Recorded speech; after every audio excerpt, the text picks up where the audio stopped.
Good evening, Dr. Croston. My name is Francis Kasonde, and I'll be talking about trafficking of women and children from Latin America in South America. Human trafficking is one of the biggest problems that the world is facing right now.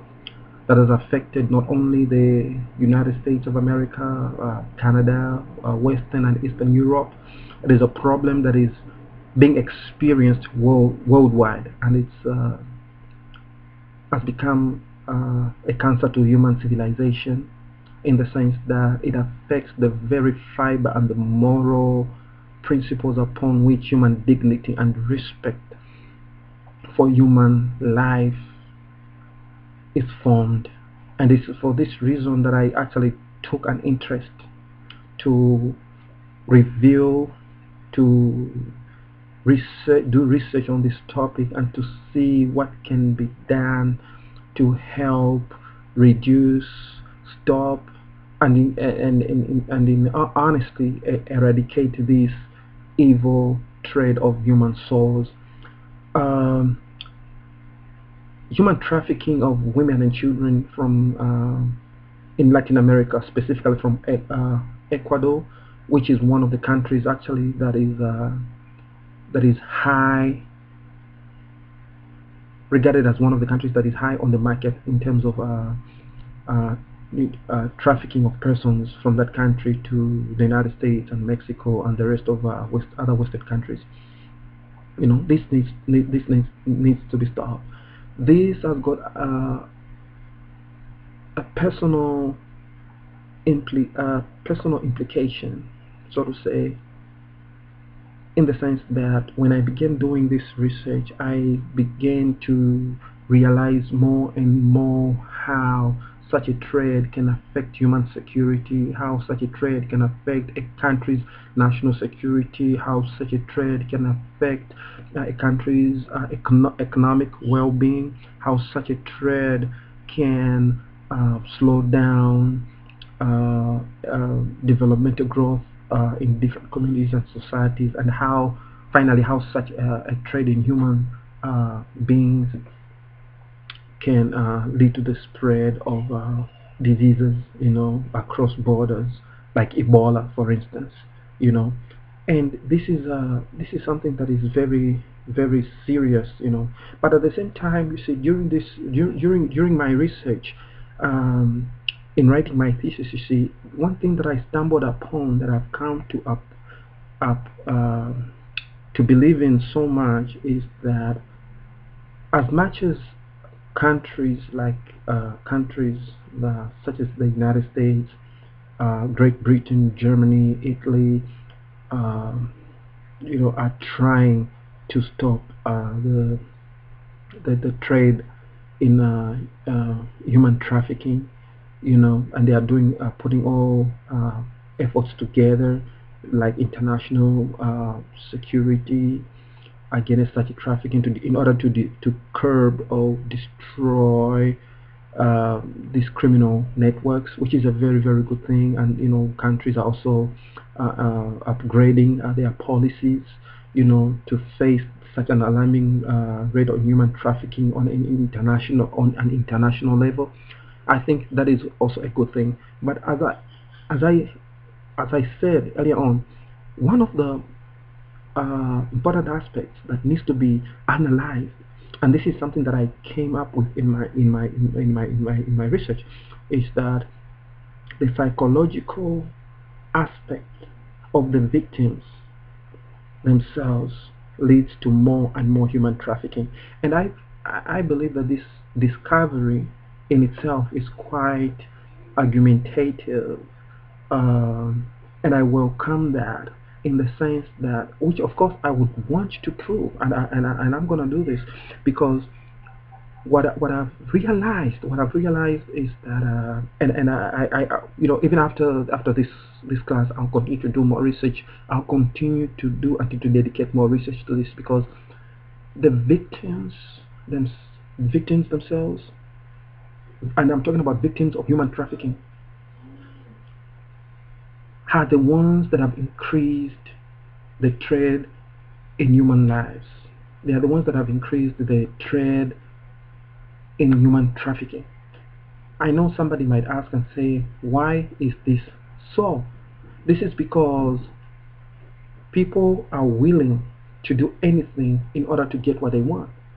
And now, if one is willing to lay down their lives, so to say, and to be so as to be able to get what they want, then they are empowering the criminal networks of human trafficking, in the sense that then they are able to approach such organizations, or they are able to approach individuals and say, if I am willing to leave my country because of political situations, because of economic situations, or because of religious implications, what can I do if I'm not able to go to any particular country legally? And this is what I'm saying, that has to do with the victims themselves. These networks, without the victims, they do not have any business per se. They do not have any economic gain without the victims. So the victims themselves are the ones that have actually accelerated this incident. The reason I'm saying this is because no victim is going to stay in their house and try to choose how to do the right thing, or how to see how one can be able to work out a legal plan to go to a country like Germany and be able to establish themselves there. But because if they are not able to do it legally, or rather immigration laws do not allow such people to do that, where do they go? They try to find other cheaper ways and other cheaper means. So this is where these criminal networks and organizations come in. Victims go to them, and they don't tell their victims that, you see, by the end of the day, if you come to us, we'll have you work as a prostitute, or we're gonna have you work for a rich family as a maid or a butler for this long. They're not told that. So in other words, the victims themselves, because of searching for economic gain, for a better life, for a better future, they find themselves dragging themselves to these organizations, who are promising benefits. So if you really look at the context of things here, you just can't put the blame on the criminal networks that are involved in human trafficking. What I'm saying is, yes, they need the criminal networks and organizations. They need to be prosecuted. They need to be stopped. However, as much as international, for instance, U.S. policy on human trafficking, most of it, I would say 85% of it, is mostly centered on stopping criminal networks, and that is very, very good. But at the same time, they are overlooking not only what's causing it, but what's leading the cause for this problem. And about 50%, 50 to 55%, according to research and studies from especially non-profit organizations, they say little attention has been devoted to help the victims, and to help the victims of trauma, to help maybe the victims that have been involved in rape, to help the victims who can speak probably a language of understanding in that land.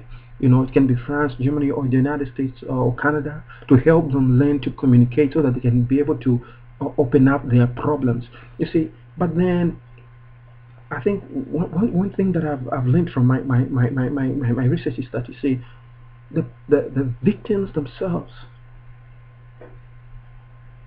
everything that is happening around the victims themselves that is leading them to become victims, That's what the problem is. We see we have identified the victim. We have identified the policies and the security and the economic factors and the political factors and probably the religious or social factors that are causing all these things. And then at the same time, we are looking at the victim, and we understand what the victims have been going through, how they've been rejected, how they've been used in all kinds of situations, you know. But then we are forgetting the chain that is the linkage that is linking the victim and the organization, the criminal network involved in trafficking of human beings. We are forgetting the link there, and this is where I come in. This is where I was my research itself has actually opened up my understanding that, you see, it is the willingness in the victims, to approach their captors, sorry about that, in order to consent for them to be moved from one place to another that lands them in that situation. So how do we overcome that situation? How do we stop the willingness? The first point is sensitization of the people, the victims themselves. If more research can be invested, so to say, on how victims can be sensitized and be taught on how to stay away, then the criminal networks or organizations that are involved in human trafficking will not have any business at all. They will not have any business at all. So this is what the problem is. The problem is not about policy. The problem is not about the acts of Congress and the bills of Congress. The problem is not about the problem is not about security. I mean, there is enough security personnel. There is enough law enforcement actually out there, and collaborations and everything. But you see, that linkage of the willingness, psychological willingness to say, I'm willing to just leave this X country to go to Z country. I don't care what I'm going to go through, and people are willing to do that. Now the problem is, most of the women that are promised a better life find themselves undergoing the very worst of life, maybe being held as a prostitute, because they were deceived. But how were they deceived? It's because they were willing to go to use other means that are not legal, and I think that's where the problem is right there. That's where the problem is right there. But how, finally, I can see that my time is almost up. But what the big question again is, how do we implement that sensitization? We NGOs, non-government organizations involved in developing women's rights and equal rights, International Law Center, the International Federation for the Movement of Free Women, all these organizations, United Nations on Human Rights, can find ways of reaching out to people like in South America, like Ecuador, and sensitize them, saying you stay away from involving yourselves with such organizations, and this is good, and I just need more time to explain more on this breakthrough, because this is a breakthrough that can actually help. Like I said before, these criminal networks and organizations need to be stopped. At the same time, victims need to be protected. But what about the link that brings people? Is it an employment? No, people can live without a job. People can live without so much stuff.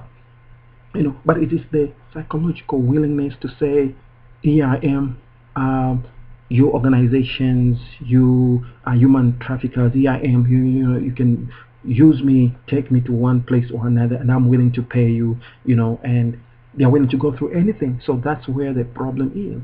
That's where the problem is. Thank you. I have really enjoyed my discussion. Thank you.